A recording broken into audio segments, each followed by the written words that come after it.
Pumunta ako kay Laoni kahit late na. Gusto ko kasi ibalita sa kanya na nesting na ako, day. Ramdam ko na talagang malapit na talaga ako manganak. I'm nesting. Paano nesting? Naka-prepare na yung mga hospital bag ko. Mga crib ko on the way na, mga ganun. Para malapit na. Paano ready na? Hindi Dadalhin ko lang sa kailangan. hospital yun. Yung mga gamit. Sabi naman kasi ni doktor niya, safe naman yung gamit mo. Pwede mo nang pauna dito. Pwede secured. Para Dahil hindi yung pagdating sasama doon. mo ba pag ano. So pagpunta namin dun sa hospital para i-check yung mga kwarto, dadalhin na rin namin. Ano na lang dun sa office ni Doc. Nakatago na ko pala. Wala naman matatapon doon or Wala naman. ma-expire. Wala lang Hindi, kami. wala. Ano lang yun, mga stuff lang talaga. Cute niya, naglabas siya ng pang boy at girl eh. Pero hindi niya kasi alam kung ano. Girl nga yun, sabi na nga ni Happy. Hoy, parang akong tanga kagabi. Di ba, Daddy? Anong topic natin? Tapos umiiyak lang ako. Normal. Namuluwa na sabi ko. Hindi kasi paano kung di mo talaga kaya? Paano kung nag-pass out ako dun? Ano gagawin mo? Sabi ko, pag nag-labor ako, kung nag-pass out ako, anong gagawin mo? Hindi, nasa hospital ka na. Oo nga, anong decision mo? Anong gagawin sa akin nun? Papasiyes mo ba ako? Tulala siya. Di sabi ko, kung ano yung suggest ng doktor, pumas out ka, susundin. Kung CS ka, go. Kung nag-pass out Kasi ka. nga minsan tinatanong ka ng doktor kung anong decision mo. Hindi, kung, syempre sabihin ko, ano po ba mas safe? Syempre, ano po ba mas safe? Binalag mo lang yung talong, tanga ka. Ano po ba mas safe? Pero kung ano yan, di ba niya siya makapag-iri nung pag mag-pass out siya? Pag himatay nga ako, wala akong malay eh. Support nga ako, asawa. Support ako sa likod mo. Support mo doon. Paano mo susupportahan yung walang malay? Go, asawa Yung ko. mga, Ayun, oh, di ba? Yung mga ano namin, topic namin kagabi. Naiiyak lang ako kasi, ang ina, ano yung mga sagutan mo? Pero bilang wala Buntis talagang ako. alam siya ganun. Buntis ako, sabi Sabihin ko. lang, kahit sabihin sila, hindi ko alam. Kung ano sabihin ng doktor, ganun lang din siya. Sabi ko, ready ka ba? Alam mo ba yung mga gagawin mo na pag nag-labor na ako, kahit na mga nahihirapan, baka mamaya mataranta ka din dun. Ayoko kasi yung nahihirapan na ako, sagitang siya ng asawa, ano ba, yung mga aligaga siya na, paano niya ako tutulungan? Kasi sabi ko sa kanya, alam mo ba yung gagawin mo? Sabi niya, ay, mga sinend mo sa oo. Nag-send na nga ako sa mga kailangan gawin. Yung mga tulong niya sa akin, malakang, himas niya, paano gagawin, pag nag-labor ako, hindi ko na kinakaya. Yung mga Ito ganun, sa may ano, mga oo. massage kasi sa kunwari, balakang mo, squeeze nila, para habang nagko-contract ka, kada contraction, tutulungan ka niya para ma-iba yung ano mo. Pinag-send ko sa kanya, tapos sinend sa kanya, sa YouTube, manood siya.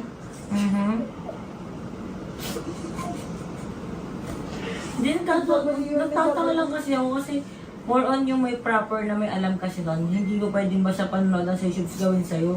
May proper kasi nun, papi. Kaya ka nga din VIP at saka may room ka. Nurses ang tamang gagawa na sa'yo kasi baka makadagdag siya ng pain. Kung mataranta ka para kay Harvey, first time First time di bang mas taranta pa nga yung kay Dodong. Kung anong gagawin niya kasi driving eh. Paano pag sasama-samahin eh.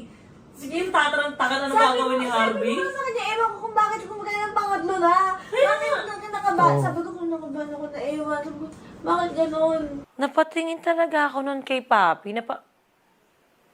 Kasi parang binakalimutan mo ata at hindi pa limot ng kahit na sino. Wala pang 1 taon mula nung nanganak ka, tas manganganak ka ulit. Wala pang 1 year, Tas kumaka-arte siya kay Harvey ng ganito at gagawin mo ganyan. First time mo. parang gets naman kita, pero okay. Pangatlo na to eh.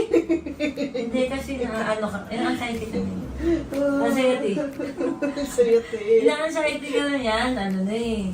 Kahit ako, puta, baka nga 1 month na lang. Ano gagawin? Pag 1 month na lang. Tapos inaano ko siya, kasi masakit yung puso ko kasi nga bumapesto na siya. Hindi ako pwede pang manganak. Ngayon kailangan, nakaganyan ako lagi. Hawak-hawak ko sa kaliwa. Ngalay na yung likod ko sa kaliwa. Sa kaliwa. Puta din na puro kaliwa. Di ba hindi ka naman siya mag-rate ng kanas? Kumakanin na ako, pinapatulak ko pa yung balakang ko sa kanya. Tulak mo ako, tulak mo ako.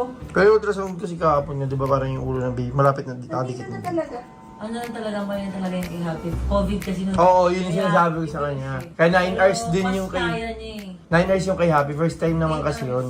8 hours pa yun. Kaya Pero kay Dodong, 5 minutes lang ata, bigyan bumulwak na eh. Pero matagal talaga yun kasi nga, lalabas talaga. sa kotse pa lang, di ba? Makalabas na kasi. Hindi lang ako umiirin ng kayo dito. Oo, hindi pa siya umiinom nun ah. Ganun kabilis. So, paano kung pagkapunta ka, paano bigyan mo nag-start ka lang umirin? Wala na. Wala na. Tapos na talaga. Convert na ako nung talaga Wala na na sa talaga. condo.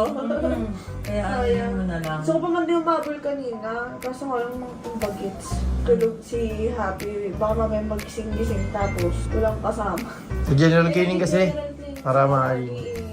Kasi nga malapit nang wala lang yung malinis. Parang gago sila Ate Markel. Naman sa CCTV. Alam mo bakit? Kwentuhan nung nakakatakot. Oh. Sila, habang nagsisikasiwa mo siya kasi gano'n si Tuwed na tapos sabi mo sa Ate Markel, tuwag mo sa akin si Mama sa kasang tulad na ako. Tuwag mo sila dalawa. Doon ba sila? Sobra wag! Sobra tawa ko ng tao. Nakatakbo sila. Promise. Nakakailangan sikat kami sa mga nakakatakot. Yung mga ganon. Tumatakbo. Tapos ayun, kalmado lang kami. O tapos nito, nagkukwento rin si Mama sa dating bahay. Sa dating bahay namin. Huwag na ganyan. Kinuwento din namin sa'yo, hello! Nagano'n sila. Yung sa'yo, yung sa dating bahay. Saka gano'n kami. Habang nakagano'n, syempre hindi ko din na transparent, di ba? Kaya, gumano yung pusa, tumaan. Takbo na naman sila. Nandun sila kay Ate Marie. Tumakbo na naman sila, May. Ano CCTV yun?